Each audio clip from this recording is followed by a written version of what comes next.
तो चलिए हम लोग स्टार्ट करते हैं वाक्य। तो वाक्य किसे कहते हैं?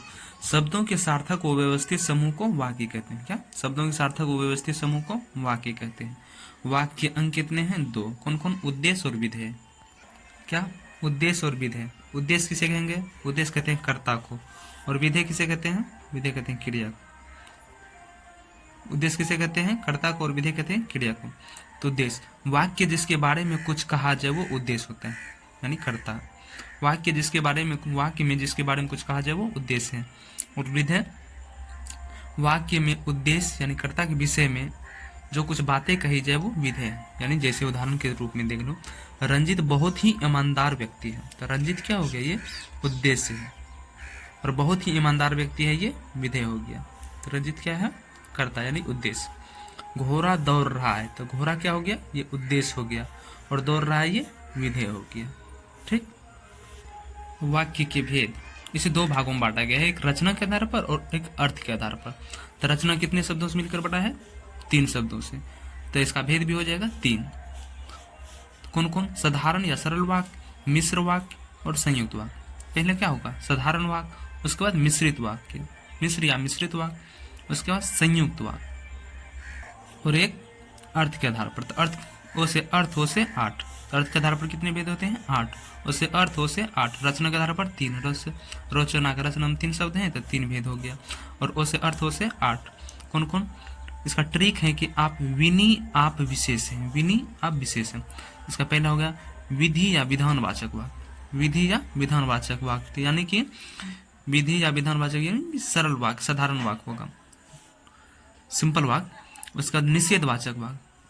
तो वाक्य 8 भेद होते हैं, 8 भेद होते हैं यानी 8 प्रकार। जैसे एक साधारण वाक्य हो गया और एक निषेधवाचक वाक्य। वाक्य में एक निषेधवाचक वाक्य होगा ना, जिसमें, और एक आज्ञावाचक होगा, आज्ञावाचक वाक्य होगा जिससे हम किसी को आज्ञा देते हैं। निषेधवाचक जिसमें हम किसी को मना करते हैं, नहीं लगा के प्रयोग करते हैं। आज्ञावाचक वाक्य यानी किसी को हम आज्ञा देते हैं। और एक प्रश्नवाचक भी वाक्य होगा ना, जब हम किसी से प्रश्न करते हैं। और एक विस्मयवाचक, अरे तो ये भी तो वाक्य का ही प्रकार हुआ ना।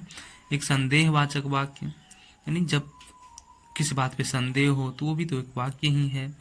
और इच्छावाचक वाक्य, इच्छा जाहिर करना, वो भी तो वाक्य ही है। एक संकेतवाचक, संकेत करना, वो भी एक वाक्य है। तो इसका अब कौन कौन हो गया?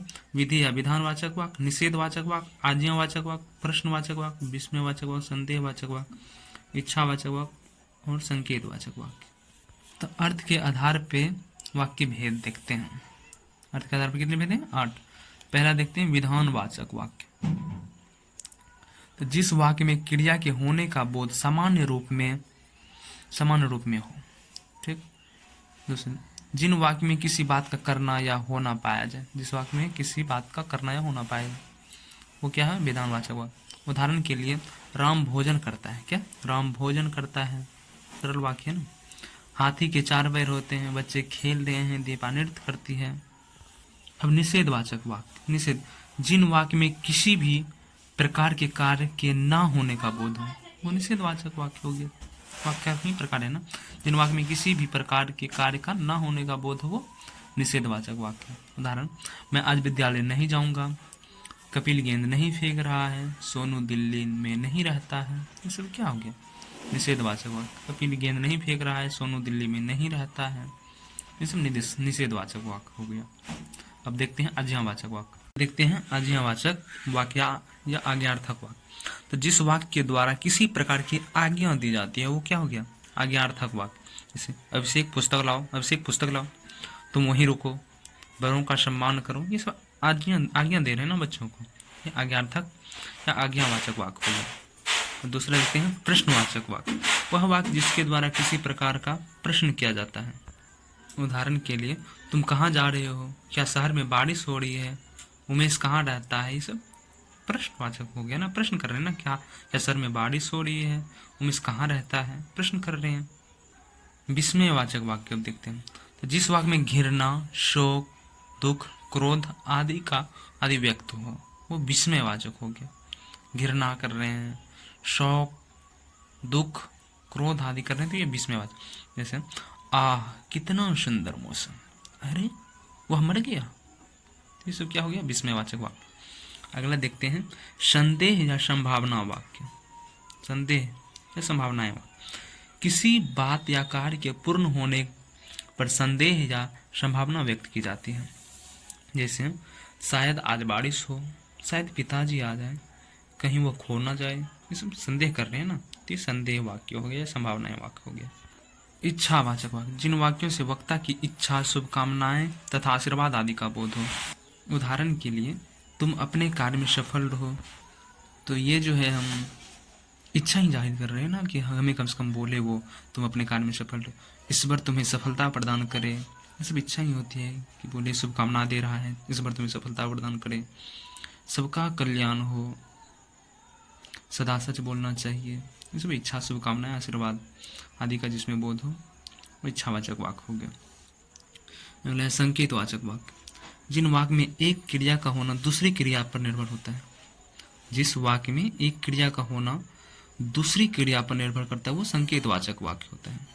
जैसे यदि परिश्रम करोगे तो सफल होगे, संकेत कर रहे हैं ना, परिश्रम करोगे तो सफल होगे। पानी ना बरसता तो धान सूख जाता, पानी ना बरसता तो धान सूख जाता, संकेत कर रहे हैं पानी ना बरसता तो। यदि बारिश हुई तो फसल भी अच्छी होगी। आपने बुलाया होता, आते कि नहीं आते हो कोई बात नहीं, लेकिन हम संकेत कर रहे हैं आपने तो नहीं बुलाया, इनवाइट किया ही नहीं किया, लेकिन आपने बुलाया होता तो हम अवश्य आते। रचना के आधार पर देखते हैं भेद, कितने हैं? 3 भेद। कौन कौन है? सरल या साधारण या सरल वाक्य, मिश्र या मिश्रित वाक्य और संयुक्त वाक्य। साधारण या सरल वाक्य, साधारण या सरल वाक्य, जिन वाक्य में एक उद्देश्य, कर्ता और एक विधेय यानी क्रिया होता है वो साधारण या सरल वाक्य है। उदाहरण के लिए, गरिमा खेल रही है, गरिमा क्या है? उद्देश्य, खेल रही है ये क्या है? विधेय। अभय पढ़ता है, अभय उद्देश्य पढ़ना, विधेय है। बंदर पेड़ पर चढ़ता है, बंदर हो गया उद्देश्य, पेड़ पर चढ़ता है ये विधेय हो गया। तो ये साधारण सरल वाक्य है। अब देखो और है नोट, सरल वाक्य में एक से अधिक कर्ता भी हो सकते हैं तथा वाक्य छोटे से छोटा तथा बड़ा से बड़ा भी हो सकता है। उदाहरण के लिए, मोहन का भाई मनोज धीरे धीरे लिखता है, तो मनोज करता है, मनोज धीरे धीरे लिखता है, हम सीधा बोल देता, लेकिन विस्तार किया, बड़ा किया वाक्य को। मोहन का भाई मनोज, मोहन का भाई मनोज धीरे धीरे लिखता है, तो करता तो यही है, लेकिन इसका विस्तार कर दिया, मोहन का भाई। यही बना अगर लिख देते मनोज धीरे धीरे लिखता है तो वाक्य तो सेम होता, लेकिन कर्ता का विस्तार कर दिया, मोहन का भाई मनोज धीरे धीरे लिखता है, तो ये क्या हो गया? कर्ता का विस्तार, और मनोज जो है कर्ता है, और लिखना जो है लिखता है, लिखना जो है वो क्रिया, और धीरे धीरे लिखता है ये क्रिया विशेषण। राम ने सीता को बाजार जाने के लिए पैसा दिया। मयंक और दिविसा एक साथ विद्यालय जाते हैं, मयंक और दिविसा एक साथ विद्यालय जाते हैं। मोहन और गीता कल ताजमहल देखने आगरा जाएंगे आदि। और क्या है नोट में, साधारण वाक्य में पूर्ण चिन्ह के अतिरिक्त किसी अन्य विराम चिन्ह का प्रयोग नहीं होता। साधारण वाक्य में पूर्ण चिन्ह के अतिरिक्त किसी अन्य विराम चिन्ह का प्रयोग नहीं होता। अब मिश्र वाक्य या मिश्रित वाक्य, मिश्र वाक्य या मिश्रित वाक्य क्या होता है? जिसमें कि एक वाक्य बोलने के बाद जो है दूसरा वाक्य सुनने की इच्छा होती है, वही मिश्रित वाक्य। इसमें जैसे ये है, इसमें एक वाक्य बोलने के बाद श्रोता को आगे की वाक्य सुनने की जिज्ञासा रहती है। ऐसा वाक्य जिसमें एक मुख्य वाक्य, जिसमें एक मुख्य या प्रधान उपवाक्य होता है और शेष जो है आश्रित या गौण उपवाक्य होता है। एक मुख्य वाक्य तो एक होता ही है, लेकिन और अगला जो वाक्य होगा वो उस पर आश्रित होगा। मुख्य वाक्य में मुख्य या प्रधान वाक्य एक ही रहता है, लेकिन आश्रित उपवाक्य एक से अधिक हो सकता है। आश्रित उपवाक्य जो है वो एक से अधिक हो सकता है।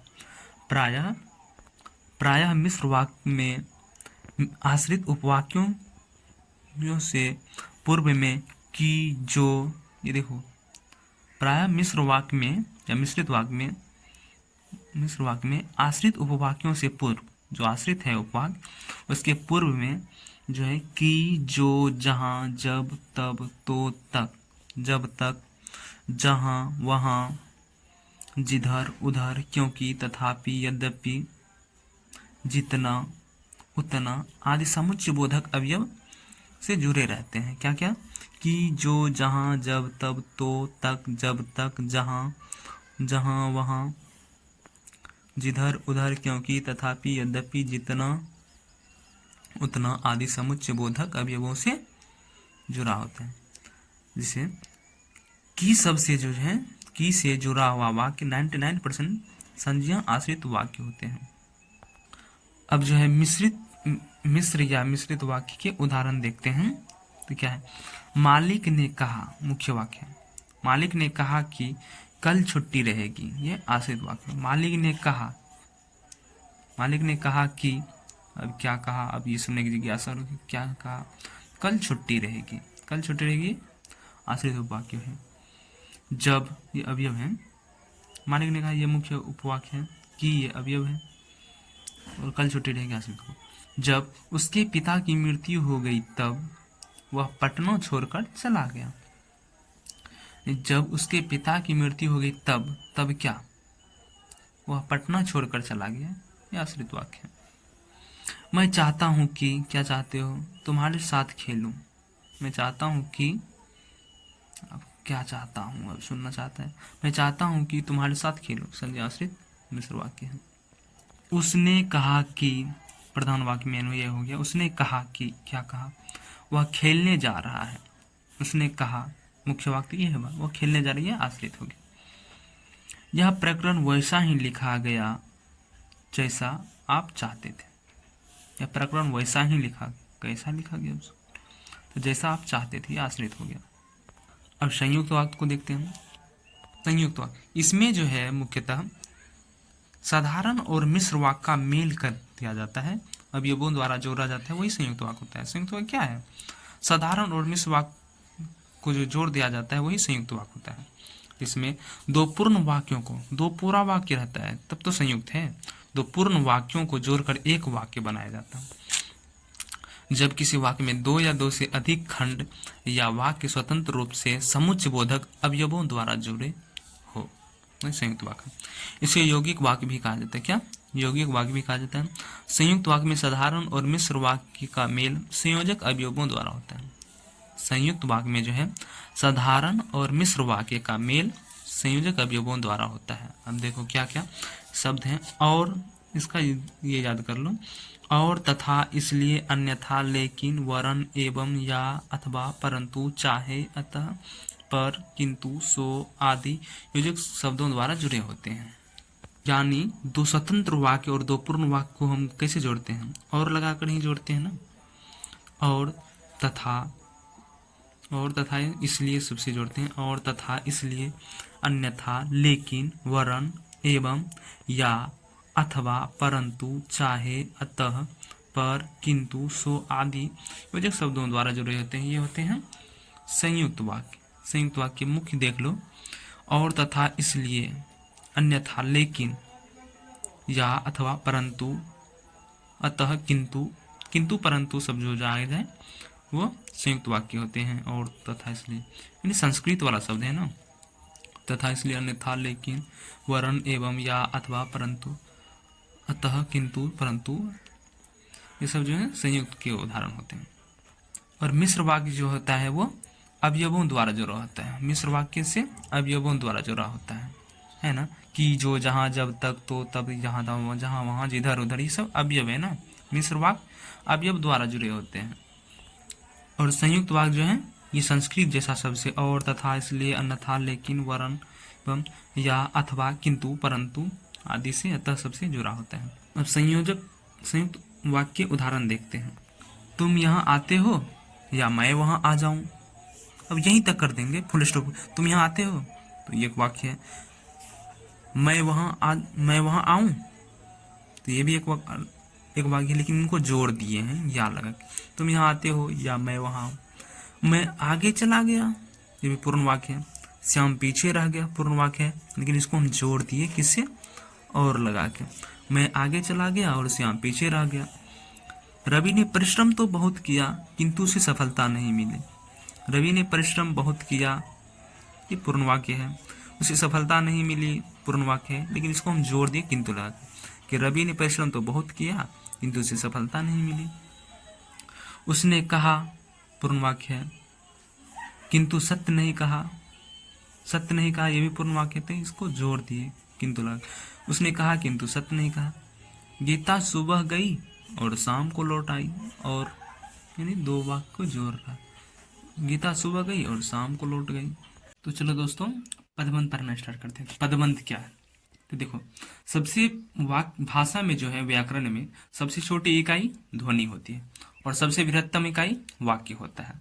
तो ध्वनि से वर्ण बनते हैं और वर्ण से अक्षर बनते हैं, अक्षर से शब्द बनते हैं, शब्द से पद बनते हैं और पद से वाक्य बनता है। और पद जो है, ये पद ही कर्ता, कर्म, करण, क्रिया, सर्वनाम, विशेषण आदि का काम करता है। ये पद ही जो है कभी कर्ता का काम करता है, कभी कर्म का, कभी करण का, कभी क्रिया का, कभी सर्वनाम का, कभी विशेषण का। तो समझ गए, सबसे वाक्य में सबसे छोटी इकाई ध्वनि या वर्ण वर्ण है, या उससे भी छोटी इकाई ध्वनि है, और सबसे बृहत्तम इकाई वाक्य है। तो पदबंध किसे कहते हैं, परिभाषा देख लेते हैं। पदों का ऐसा बंध, पदों का ऐसा बंध या समूह जो परस्पर मिलकर वही व्याकरण यानी व्याकरण जो कार्य, वही व्याकरणिक प्रकार करे, यानी जो व्याकरण कार्य करता है वही पदबंध कार्य करे। तो पदों का ऐसा बंध या समूह जो परस्पर मिलकर वही व्याकरणिक प्रकार करे, जो अकेला पद करता है, पदबंध कहलाता है। तीन बातें, मुख्य तीन बातें इसमें पदबंध के, कि एक से अधिक पद होना आवश्यक है, एक से अधिक पद होना आवश्यक है, अकेला पद नहीं होगा, समूह में आएगा पदबंध जो आएगा। पदबंध किसी वाक्य का अंश होता है, ना कि पूरे वाक्य होता है। अकेला पदबंध जो है पूरे वाक्य नहीं बना सकता है, वाक्य का अंश होता है। पदबंध जो है किसी वाक्य का अंश होता है। ये पद किसी तरह से संबंध हो कि उनसे एक इकाई बन जाए। ये पद इस तरह से संबंध हो, यह पद जो है इस तरह से श्रेणीबद्ध हो कि उनसे एक इकाई बन जाए, यानी वाक्य की इकाई। अब पदबंध देखते हैं। पदबंध बना है पद प्लस बंध से, ठीक। तो बंध का अर्थ होता है समूह, तो यानी कि पदों का समूह जो है पदबंध कहलाता है। पदों का समूह पदबंध। पदबंध का दो मुख्य घटक हैं। पदबंध का दो घटक हैं, कौन कौन? एक मुख्य घटक और एक आश्रित घटक। मुख्य घटक और आश्रित घटक। मुख्य घटक में संज्ञा, सर्वनाम आदि आते हैं। तो पदों के कितने घटक हैं? मुख्य घटक और एक आश्रित घटक। जैसे कि सबसे तेज दौड़ने वाला छात्र जीत गया, तो सबसे तेज दौड़ने वाला छात्र जो है ये मुख्य घटक हो गया, और जीत गया ये आश्रित घटक है। जीत गया आश्रित है ना, तेज दौड़ने वाले छात्र पर, तो ये जीत गया वो आश्रित घटक है, और मुख्य घटक छात्र है। अब पदबंध के भेद देखते हैं। तो पोसे पदबंध पोसे 5। पदबंध के कितने भेद हैं? पोसे पदबंध पोसे 5 भेद। पदबंध कितने भेद हैं? पोसे पदबंध पोसे 5 भेद। तो कौन कौन भेद है? सीधा संज्ञा से ले लो, लास्ट के 5 संज्ञा से गिनो, 5 जहां तक पूछ जाए क्रमबद्ध तरीके। संज्ञा पदबंध, सर्वनाम पदबंध, विशेषण पदबंध, क्रिया पदबंध, ये 4 ही हुआ। विकारी, अब एक और विकारी में घुस जाओ, कौन? क्रिया विशेषण पदबंध। ये चारों जो है ये विकारी शब्द हैं, विकारी हैं, और ये जो है ये अविकारी है। तो पदबंध के कितने भेद हैं? पोसे पदबंध पोसे 5 भेद। तो संज्ञा, सर्वनाम, विशेषण, संज्ञा पदबंध, सर्वनाम पदबंध, विशेषण पदबंध, क्रिया पदबंध और क्रिया विशेषण पदबंध। तो अब संज्ञा पदबंध किसे कहते हैं? जब एक से अधिक पद मिलकर वाक्य में संज्ञा का कार्य करे तो उसे संज्ञा पदबंध कहते हैं। क्या? जब एक से अधिक पद मिलकर वाक्य में संज्ञा का कार्य करे तो उसे संज्ञा पदबंध कहते हैं। वाक्य में संज्ञा के स्थान पर प्रयुक्त वाक्य में संज्ञा के स्थान पर प्रयुक्त वाक्य में संज्ञा पदबंध भी वही पर कार्य करता है, यानी वही कार्य करता है जो अकेला संज्ञा पद करता है। वाक्य में संज्ञा के स्थान पर प्रयुक्त वाक्य में संज्ञा पदबंध भी, संज्ञा पदबंध यानी कि समूह भी वही प्रकार करता है जो अकेला संज्ञा पद करता है। वाक्य में आया हुआ संज्ञा कभी कर्ता का, कभी कर्म का, या कभी पूरक का कार्य करता है। अब जैसे देखो, अभी इतना ही समझा होगा कि संज्ञा पदबंध भी वही प्रकार करता है जो अकेला संज्ञा पद करता है। जैसे सबसे तेज दौड़ने वाला छात्र जीत गया, तो छात्र जीत गया संज्ञा ये है और संज्ञा पदबंध ये है। तो ये सारा मिलके जितना कार्य कर रहा है अकेला छात्र भी वही कर रहा है ना। तो ये बोल रहा है कि संज्ञा पदबंध भी वही प्रकार करता है जो अकेला संज्ञा पद करता है। ठीक। तो सबसे तेज दौड़ने वाला छात्र जीत गया। अब देखो इसमें पहचानेंगे कैसे कि संज्ञा पदबंध है कि कैसा पदबंध है। तो एग्जामिनर आपको चिन्हित करके देगा, सब चिन्ह लगा देगा कि सबसे यहाँ से जैसे यहाँ तक छात्र तक लगा दिया, तो अंतिम घटक कौन है? छात्र। तो छात्र क्या है? संज्ञा है कि सर्वनाम? संज्ञा है। तो संज्ञा है तो सीधा ये क्या हो गया? संज्ञा पद में सबसे तेज दौड़ने वाला छात्र। जैसे देखो ये उद्देश्य है, कर्ता, ये क्या है? कर्ता का विस्तार है। क्या है? कर्ता का विस्तार है। तो ये क्या है? संज्ञा पदबंध। चिन्ह कहाँ तक है? छात्र तक, तो ये संज्ञा पदबंध होगा। जहां तक चिन्ह रहेगा वो उसका पदबंध हो जाएगा। जैसे अगर वो चिन्ह यहीं तक लगा रहा था, सबसे तेज दौड़ने वाला तक, तब क्या करते? तो आगे क्या है? छात्र। छात्र का ये क्या है? विशेषता, सबसे तेज दौड़ने वाला छात्र। तो छात्र की ये विशेषता बता रहती है, विशेषण पदबंध हो गया। जैसे सबसे तेज दौड़ने वाला छात्र जीत गया, और अब ये चिन्ह जो है यहीं तक लगा दिया, सबसे तेज दौड़ने वाला तक, तो छात्र की विशेषता बता रहती है, विशेषण पदबंध हो गया। अगला है, राम ने लंका के अत्याचारी राक्षस राज रावण को मारा। अब ये चिन्ह कहां से कहां तक लगाया? लंका से लेके रावण तक लगा दिया। तो अंतिम घटक क्या है? रावण। रावण क्या है? संज्ञा। तो संज्ञा है तो ये क्या होगा? संज्ञा पदबंध होगा। क्या होगा? संज्ञा पदबंध। देखो रावण इसमें कर्म, रावण क्या है? संज्ञा। संज्ञा इसमें क्या कर रहा है? रावण कर्म, कर्म है। और इसमें छात्र संज्ञा जो है ये किसका कार्य कर रहे हैं? कर्ता का। अगला, एक सुंदर छोटा लड़का पढ़ता है। एक सुंदर छोटा लड़का पढ़ता है, ये एग्जामिनर ने यहां तक लगा दिया, लड़का तक। तो अंतिम घटक क्या है? लड़का। तो लड़का क्या है? संज्ञा है कि सर्वनाम? संज्ञा है। तो कैसा होगा? संज्ञा पदबंध। अब वही अगर ये चिन्ह यहीं तक लगता है, एक सुंदर छोटा, तो कौन सा पदबंध हो जाता? तो एक सुंदर छोटा, ये लड़का की ये विशेषता है, तो ये विशेषता बता रहती है, विशेषण पदबंध हो जाता है यहाँ तक अगर रहता है। ठीक, लेकिन लड़का तक है संज्ञा पदबंध।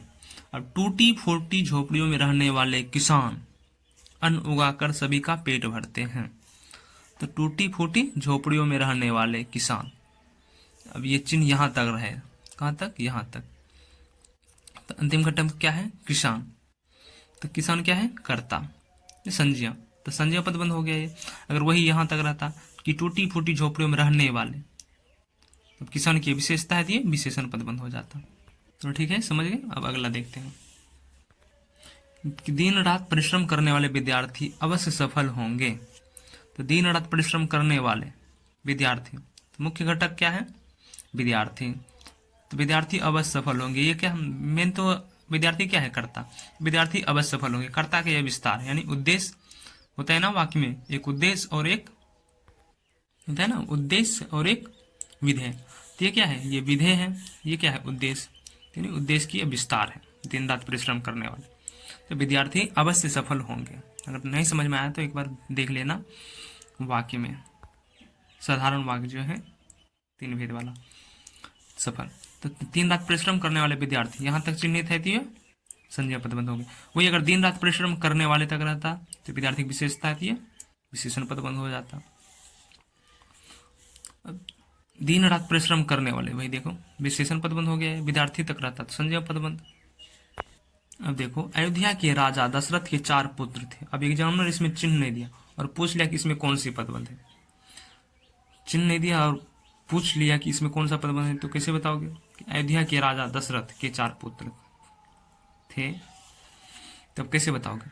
तब इसमें देखो, हम शुरू में बताए थे पदबंध के कितने घटक हैं? 2, मुख्य घटक और अंतिम घटक, सॉरी मुख्य घटक और आश्रित घटक। एक बार देख लो, पदबंध के कितने घटक है? एक मुख्य घटक और एक आश्रित घटक, मुख्य घटक और आश्रित घटक। तो इसमें देखो मुख्य घटक क्या है? अयोध्या के राजा दशरथ के 4 पुत्र थे। मुख्य घटक तो ये हो गया दशरथ, 4 पुत्र थे, ये आश्रित है। अयोध्या के राजा दशरथ के 4 पुत्र थे, तो मुख्य घटक क्या है? ये दशरथ। मुख्य घटक, तो मुख्य घटक अयोध्या के राजा दशरथ है, तो इसके अंतिम पद क्या है? मुख्य घटक के दशरथ के 4 पुत्र थे, ये अंतिम घटक है, या आश्रित घटक है। तो मुख्य घटक के अंतिम पद लिखेंगे दशरथ, तो दशरथ को देख लेंगे, दशरथ क्या है? अंतिम घटक है, तो ये यहाँ से यहाँ तक मान लो, तो क्या है? ये दशरथ। दशरथ क्या है? संज्ञा है, ये संज्ञा पद बना। अब इसे आसमान में उड़ता गुब्बारा फट गया। आसमान में उड़ता गुब्बारा, तो गुब्बारा, इसमें मुख्य घटक क्या है? आसमान में उड़ता गुब्बारा, फट गया क्या है? ये आश्रित घटक। मुख्य घटक क्या है? गुब्बारा। गुब्बारा क्या है? संज्ञा, तो संज्ञा पदबंध हो गया। देखो मुख्य घटक के अंतिम पद गुब्बारा है, तो ये संज्ञा पदबंध हो गया। अब जैसे सबसे तेज दौड़ने वाला छात्र जीत गया, इसमें भी अगर चिन्ह नहीं दिया रहता, चिन्हित नहीं किया हुआ रहता, तो कैसे पहचानते कि सबसे तेज दौड़ने वाला छात्र जीत गया? तो मुख्य घटक क्या है? सबसे तेज दौड़ने वाला छात्र। जीत गया क्या है? ये आश्रित घटक। मुख्य घटक यहाँ तक है ना, सबसे तेज दौड़ने वाला छात्र तक, आश्रित है, जीत गया। तो मुख्य घटक का अंतिम पद क्या है? छात्र। छात्र क्या है? संज्ञा है, तो ये संज्ञा पद बंद हो गया। वही सबसे तेज दौड़ने वाला आप जीत गए, तो इसमें मुख्य घटक क्या हो जाता है? सबसे तेज दौड़ने वाला आप। आप क्या है? हम देखते हैं आप क्या है? आप है सर्वनाम, तो क्या हो जाता है? सर्वनाम पद बंद। तो समझ गए? तो आगे और विस्तार से बताएंगे, चलो चलते हैं। तो सर्वनाम पद बंद। सर्वनाम पद, पदों के समूह का अंतिम घटक यदि सर्वनाम हो, पदों के अंतिम घटक यदि संज्ञा हो तो संज्ञा पद बंद, अंतिम घटक अगर सर्वनाम हो तो सर्वनाम पद बंद होगा। जब एक से अधिक पद मिलकर वाक्य में सर्वनाम का कार्य करे तो उसे सर्वनाम पद बंद कहते हैं। जब एक से अधिक पद मिलकर वाक्य में सर्वनाम का कार्य करे तो सर्वनाम पद बंद है। सर्वनाम पदबंध का अंतिम पद क्या होगा? सर्वनाम होगा। सर्वनाम पदबंध का अंतिम पद क्या होगा? सर्वनाम होगा। उदाहरण के लिए देखते हैं हम कि सोच समझकर काम करने वाले आप कभी नहीं हारेंगे। तो चिन्ह दिया है एग्जामिनर कहां तक? तुम तक। सोच समझकर आप, सोच समझकर काम करने वाले तुम, तो तुम क्या है? सर्वनाम है, तो क्या हो गया? चिन्ह यहां तक है तो सर्वनाम पद। वही अगर यहीं तक देता कि सोच समझकर काम करने वाले, तो तुम का क्या है? ये विशेषण है, तो ये विशेषण पद यहाँ तक हो जाता, लेकिन तुम तक दिया है तो सर्वनाम पद। वही देखो अगर चिन्ह नहीं दिया रहता है तो सोच समझकर काम करने वाले तुम कभी नहीं हारोगे, तो ये आश्रित घटक है और ये मुख्य घटक है। मुख्य घटक का अंतिम पद तुम है। मुख्य घटक क्या है? तुम क्या है? सर्वनाम है, तो सर्वनाम क्या हो गया? सर्वनाम पद बंद। इसमें देखो कितने पद हैं कि सोच समझकर काम करने वाले तुम सर्वनाम पद बंद है। मुख्य कितने पद हैं? 1 2 3 4 5 6, 6 पद हैं। कुल पद कितना है? 6। अंतिम पद क्या है? 6, तुम। अब वही देखो कि बिजली सी फुर्ती दिखाकर आपने बालक को डूबने से बचा लिया। कि बिजली सी फुर्ती दिखाकर आपने, मुख्य घटक, बिजली सी फुर्ती दिखाकर आपने बालक को डूबने से बचा लिया, ये आश्रित घटक है। तो आपने क्या है? ये सर्वनाम है। सर्वनाम है तो सर्वनाम पद बंद हो गया। अब वही एग्जामिनर तो चिन्ह दिया है कि आपने तक, तो आपने क्या है? अंतिम में सीधा देखो चिन्ह कहां तक दिया है? आपने तक, तो आप क्या है? सर्वनाम है, तो सर्वनाम पद बंद हो जाएगा। आसान। अब वही अगर यहां तक रहता बिजली स्फूर्ति दिखाकर, तो सीधा देखो चिन्ह कहां तक है? यहां तक, तो आपने की क्या है? ये विशेषता है, तो ये विशेषण पद बंद हो जाता। वही अगर यहाँ राम रहता तो बिजली स्फूर्ति दिखाकर राम, तो सीधा अगर चिन्ह रहता राम यहाँ तक, तो राम क्या था? संज्ञा, तो ये संज्ञा पद बंद हो जाता है, खटाक। अब अगला देखते हैं कि शरारत करने वाले छात्र में से कुछ, चिन्ह कहां तक है? कुछ तक। कुछ क्या है? सर्वनाम है, सीधा सर्वनाम पद बंद हो गया। कितने पद है इसमें? 1 2 3 4 5 6 7, 7 पद बंद हो गया। ठीक। वही दूसरा है कि शरारत करने वाले छात्रों में से कुछ पकड़े गए। शरारत करने वाले छात्रों में से कुछ पकड़े गए, तो शरारत करने वाले क्या है? ये छात्रों की विशेषण है, तो ये विशेषण पद बंद हो गया। यहाँ तक चिन्ह है तो ये विशेषण पद बंद हो। अब वही यदि छात्र तक चिन्ह कर दिया, तो छात्र क्या है? संज्ञा है, तो ये संज्ञा पद बंद हो गया। संज्ञा पद बंद हो गया। भाई एक ही वाक्य को हम बता दिए, यहाँ तक कुछ तक दे दिया है तो कुछ क्या है? सर्वनाम है, तो ये सर्वनाम पद बंद हो गया। शरारत करने वाले तक दे दिया तो छात्र की विशेषण बता रहे थे, विशेषण पद बंद हो गया। छात्र तक दे दिया चिन्ह तो छात्र क्या है? संज्ञा है, तो ये संज्ञा पद बंद हो गया। विरोध करने वाले लोगों में से कोई नहीं बोला, तो कोई क्या है? चिन्ह दे दिया कोई तक, तो कोई क्या है? सर्वनाम, तो क्या हो गया? सर्वनाम पद बंद। वही देखो कि अगला दे दिया कि विरोध करने वाले लोगों में से कोई नहीं बोला, तो लोगों तक अगर चिन्ह दे दिया तो लोग क्या है? संज्ञा, तो ये संज्ञा पद बंद हो जाता। विरोध करने वाले लोगों में से कोई नहीं बोला, ये क्या है? मुख्य घटक। विरोध करने वाले लोगों में से कोई क्या है? मुख्य घटक। नहीं बोला आश्रित घटक। कोई क्या है? सर्वनाम है, सर्वनाम पद में। देखो रोज समय पर आने वाले आप आज देर से कैसे आए, तो चिन्ह कहां तक है? आप तक। आप क्या है? सर्वनाम, तो सर्वनाम पद बंद। और अगर रोज समय पर आने वाले तक है तो ये क्या है? ये विशेषण है आपका, तो विशेषण पद बंद। तो अब अगला देखते हैं, शेर की तरह दहाड़ने वाले आप आज चुप बैठे हैं। शेर की तरह दहाड़ने वाले आप आज चुप बैठे हैं, तो इसमें अब चिन्ह ही नहीं दिया तो कैसे और मन लगेगा ये कौन सा पद बंद? तो देखो कि मुख्य घटक क्या है इसमें। शेर की तरह दहाड़ने वाले आप आज चुप बैठे हैं। आज चुप बैठे थे, आश्रित घटक हो गया। और मुख्य घटक क्या है? आप क्या है? सर्वनाम, सर्वनाम पद बंद हो गया। विदेश से आए अतिथियों में से कुछ हिंदी जानते हैं। तो मुख्य घटक क्या है? कुछ। विदेश से आए अतिथियों में से कुछ हिंदी जानते हैं। हिंदी क्या है? सर्वनाम अति हिंदी जानते हैं, ये क्या हो गया? आश्रित घटक। और मुख्य घटक कुछ है। विदेश से आए अतिथियों में से कुछ, तो ये कुछ क्या है? सर्वनाम है, तो सर्वनाम पदबंध हो गया। अब विशेषण पदबंध देखते हैं। तो विशेषण पद में क्या होगा? शीर्ष पद यानी अंतिम पद जो है वो विशेषण होगा। अंतिम पद क्या होगा? विशेषण होगा। नोट, यदि संज्ञा पदबंध में से संज्ञा को छोड़ दे तो, संज्ञा पदबंध में संज्ञा को छोड़ दे तो पीछे जो वाक्यांश रहता है वो विशेषण पदबंध कहलाता है। यदि संज्ञा पदबंध में से संज्ञा छोड़ दे तो पीछे रहा वाक्यांश विशेषण पदबंध कहलाएगा। जैसे दिखाते हैं आपको कि जैसे ये है ना, सबसे तेज दौड़ने वाला छात्र। छात्र क्या है? संज्ञा। उसके पीछे पीछे क्या है? सबसे तेज दौड़ने वाला। तो ये क्या है? पीछे जो रह गया वो विशेषण पदबंध हो गया। सबसे तेज दौड़ने वाला विशेषता है बता रहा है ना, तो ये विशेषण पदबंध हो गया। यही बात बोल रहा है वो। रहा था कि संज्ञा पदबंध में से संज्ञा को छोड़ दे तो पीछे रहा वाक्यांश विशेषण पदबंध कहलाएगा। दूसरा है, यदि सर्वनाम पदबंध में से सर्वनाम को पीछे छोड़ दे तो पीछे रहा वाक्यांश भी विशेषण पदबंध कहलाएगा।